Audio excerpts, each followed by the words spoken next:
It was too costly a movie to bring to streaming, and instead of pumping more money into the film for a theatrical release, scrapping it could mean a tax write-off. Welcome to Watch Mojo, and today we're counting down our picks for the top 10 shocking movie scandals. That it was like the first major cyber attack that actually kind of put the media to the test of like, how do we deal with this? For this list, we'll be looking at movies that sparked controversies due to behind-the-scenes drama, the content, or the public's reception.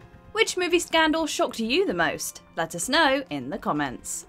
Number 10, Batgirl ends before she begins. Batgirl. It's not uncommon for a high-profile movie to get cancelled, especially if it's in production hell.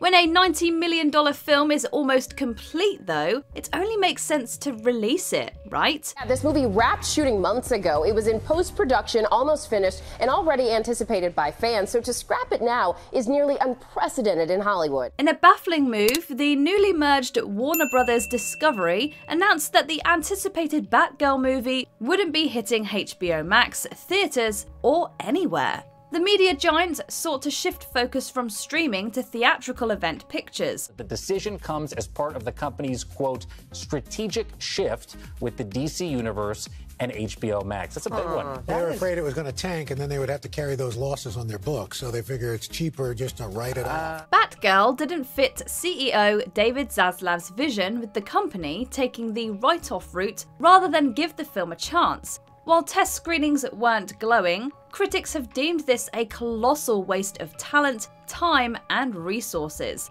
The various scandals surrounding the Flash star, Ezra Miller, haven't helped WBD's image either. The Flash star was charged with felony burglary for allegedly going into a Vermont home and stealing several bottles of alcohol back in May. Number 9, Betty Davis and Joan Crawford's divine feud. Whatever happened to Baby Jane? It's been debated when this legendary rivalry started, but everyone agrees that tensions climaxed with Baby Jane. You've been spying on me. What do you think? You are disgusting. After all I've done for you, you spy on me, when all I'm trying to do is help. Who are you trying to help, Blanche? Centered on two sisters who've fallen from stardom, art imitated life in more ways than one. For the first time in years, the spotlight was back on Davis and Crawford. Not only for their marvellous performances, but because of the off-screen animosity that seemingly translated into spine-churning cinematic gold. As far as making the film with her, she was on time, she knew her lines. She basically was a pro. But we're very different kind of women, very different kind of actresses. In addition to swapping less than flattering comments, both actresses were accused of putting a physical strain on one another. Davis also reportedly switched a Pepsi machine with a Coke machine to spite Crawford, who was affiliated with the former soda company. While Davis received an Oscar nomination, Crawford got the last laugh upon accepting the statue on Anne Bancroft's behalf. Miss Bancroft said, "Here's my little speech, dear Joan." Number 8, challenging the production code. Psycho. Graphic deaths, undergarments, toilets. None of these elements are uncommon in modern cinema or television for that matter. As Hollywood entered a less innocent decade though, Alfred Hitchcock challenged conventions and censors with Psycho. The shifting standards for sex in film were established from the opening scene between two scantily clad unwedded lovers. Speaking of the intro, Hitchcock implemented a no late admission rule to preserve the impact of the film's killer twists. This only added to the shock value of the iconic shower scene, which pushed nudity and violence to the edge of what was considered acceptable at the time.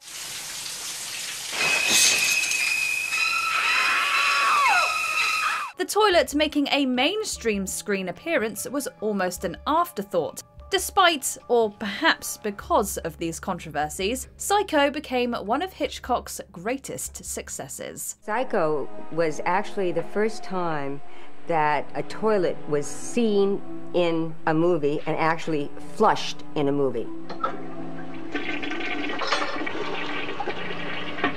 Before that, bathrooms never showed a toilet. Number 7, Hacks. The Interview. Revolving around journalists recruited to assassinate Kim Jong-un, the interview certainly had an edgy premise. Hello, North Korea! North side? Okay, hi. Sorry about what he's doing. Regardless, you wouldn't expect a goofy Seth Rogen comedy to ignite several PR nightmares. When the film triggered a heated response from the North Korean government, Sony delayed the premiere by 2 months and made several edits. A month before the interview was set to hit theatres, a group known as the Guardians of Peace hacked Sony, releasing information and insisting that the picture be pulled. Overnight, Sony telling theater owners they do not have to run the interview when the controversial comedy about North Korea is released on Christmas Day. Sony complied, which was met with criticism from critics, audiences, and even President Obama. I am sympathetic to the concerns that they faced. Having said all that, yes, I think they made a mistake. While the interview played in some theatres, it was primarily released digitally. The film set a record for Sony's digital rentals, although it likely lost more money than it made. Number 6. William Randolph Hearst's reception, Citizen Kane. Considered by many to be the pinnacle of filmmaking, you might find it shocking that Citizen Kane didn't win Best Picture. I made no campaign promises, because until a few weeks ago, I had no hope of being elected. Now, however, I have something more than a hope. However, given the politics surrounding the film upon release, you can see why the Academy made a safer choice. Although Charles Foster Kane had multiple inspirations, he was mainly modelled after newspaper publisher William Randolph Hearst, who co-screenwriter Herman J. Mankiewicz knew personally. You provide the prose poems, I'll provide the war. That's fine, Mr. Kane. Hearst didn't appreciate the parallels, doing everything in his power to destroy a film he had never seen. While Kane was released, Hearst prohibited any mention of it in his papers and got some exhibitors to ban it. Kane's life looked so much like Hearst's that Hearst himself tried to destroy the film. This might have hurt the film's box office, but it didn't stop Kane from winning a screenplay Oscar and becoming intertwined with Hearst's legacy. Number 5. An Affair to Remember, Cleopatra. This historical epic endured numerous production nightmares, changing directors and running over budget. Almost 3 years. Is it possible that you become even more beautiful? Almost 3? At long? Time has passed so quickly. The most talked about scandal involved co-stars Elizabeth Taylor and Richard Burton, who became romantically involved while shooting. At the time, Burton was married to Sybil Williams, while Taylor was married to Eddie Fisher.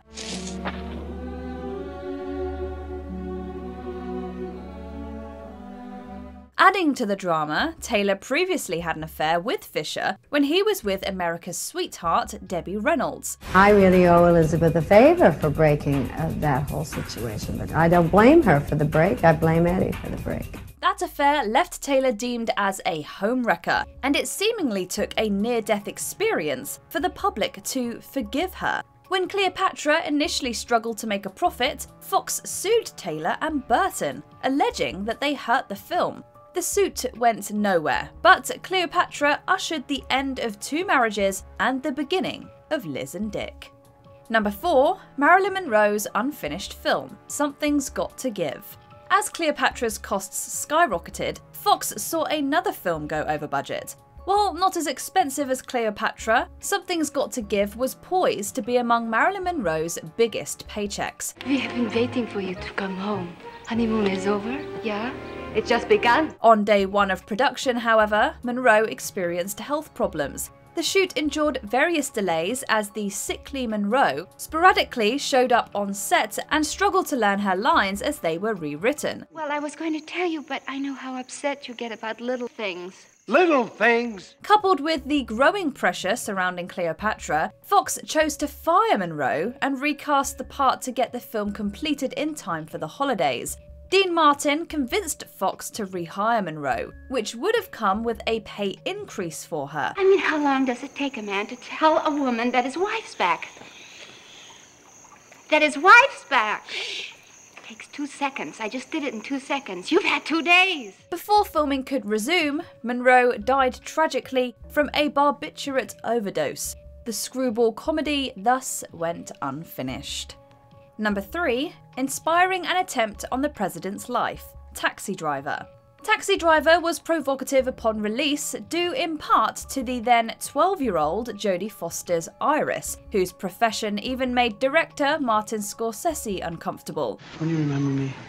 You mean, remember when you got into a taxi? It was a checkered taxi. You got in and that guy Matthew came by and he said he wanted to take you away? Yet nobody could have imagined the real-world impact that this plot point would have. On March 30th, 1981, John Hinckley Jr. shot the recently elected President Ronald Reagan. Hinckley sought Foster's attention, having become obsessed with her and Taxi Driver. Jodie, I'm asking you to please look into your heart and at least give me the chance, with this historical deed, to gain your respect and love. Reagan survived and recovered, although White House Press Secretary James Brady was permanently disabled, leading to a Handgun Violence Prevention Act in his name. Hinckley was found not guilty by reason of insanity, but he wouldn't be released from psychiatric care until 2016. I worked hard. I walked the line for 41 years and did everything I needed to do to get my freedom. Although Scorsese continued to make movies, the incident left him considering retirement. It wouldn't be his last controversial picture. Number 2, the KKK's depiction, The Birth of a Nation. Almost 3 decades before expressing concern over Song of the South, the NAAC protested another problematic portrait of African Americans. Everything is satisfactual, zippity-doo-dah, zippity-yay. Birth of a Nation is difficult to discuss, as some would call it groundbreaking in terms of filmmaking techniques. It was even the first film shown in the White House. However, many would also call it one of the most offensive films ever made, depicting the KKK as heroic, vilifying black people, and enforcing segregation.